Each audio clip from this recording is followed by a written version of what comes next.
Hello friends, പുതിയൊരു വീഡിയോയിലേക്ക് സ്വാഗതം. വാട്സപ്പിൽ വന്നിരിക്കുന്ന ഏറ്റവും പുതിയൊരു അപ്ഡേറ്റിനെ കുറിച്ചാണ് ഈ വീഡിയോയിൽ പറയുന്നത്. അപ്പോൾ ഇതിനായി നിങ്ങളുടെ വാട്സപ്പ് ഇത് ലേറ്റസ്റ്റ് വേർഷൻ ഒന്നുമല്ല യൂസ് ചെയ്യുന്നത് എങ്കിൽ പ്ലേ സ്റ്റോറിൽ അല്ലെങ്കിൽ ആപ്പ് സ്റ്റോറിലെല്ലാം പോയതിന് ശേഷം ലേറ്റസ്റ്റ് വേർഷൻ അപ്ഡേറ്റ് ചെയ്യാൻ ശ്രദ്ധിക്കുക. അതിനുശേഷം നിങ്ങളുടെ വാട്സപ്പ് സെറ്റിങ്സിലേക്ക് പോകുമ്പോൾ നിങ്ങൾക്ക് ഇപ്പോൾ ഇത്തരത്തിൽ ചാറ്റ്സ് എന്ന ഈ ഒരു ഓപ്ഷനിലാണ് ആദ്യം പോകേണ്ടത്. അതിനുശേഷം നമുക്കിവിടെ ഡിഫോൾട്ട് ചാറ്റ് തീം എന്നൊരു ഓപ്ഷൻ എല്ലാം വന്നിരിക്കുന്നത് കാണാം.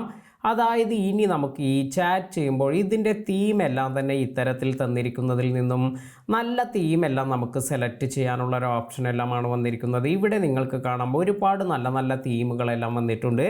അതുപോലെ മറ്റൊരു ഓപ്ഷൻ എന്ന് പറയുന്നത് നമുക്ക് കസ്റ്റമൈസ് ചെയ്ത് ഇപ്പോൾ ചാറ്റ് കളർ ഏത് വേണം, അതുപോലെ നിങ്ങൾക്ക് ഇനി അതിനു താഴെയായി വാൾപേപ്പർ എല്ലാം സെലക്ട് ചെയ്യണമെങ്കിൽ, അതായത് നമ്മുടെ ഗ്യാലറിയിലുള്ള വാൾപേപ്പർ എല്ലാം സെലക്ട് ചെയ്യണമെങ്കിൽ ഇവിടെ ചൂസ് ഫ്രം ഫോട്ടോസ് എന്ന് കൊടുത്തതിന് ശേഷം നിങ്ങളുടെ ഗ്യാലറിയിലുള്ള വാൾപേപ്പർ എല്ലാം ഇവിടെ സെലക്ട് ചെയ്യാനും സാധിക്കും. വളരെ യൂസ്ഫുള്ളായ ഒരു ഫീച്ചറാണ്. നിങ്ങൾക്കും ഈ ഒരു അപ്ഡേറ്റ് എല്ലാം വന്നിട്ടുണ്ടോ എന്ന് ചെക്ക് ചെയ്ത് നോക്കുക. ഇതുപോലെ ടെക് റിലേറ്റഡായ ഇൻഫർമേഷൻ എല്ലാം ലഭിക്കുന്നതിന് വേണ്ടി നമ്മുടെ ചാനൽ സബ്സ്ക്രൈബ് ചെയ്യാൻ മറക്കാതിരിക്കുക. പുതിയ അറിവുകളുമായി മറ്റൊരു വീഡിയോയിൽ കാണാം. താങ്ക്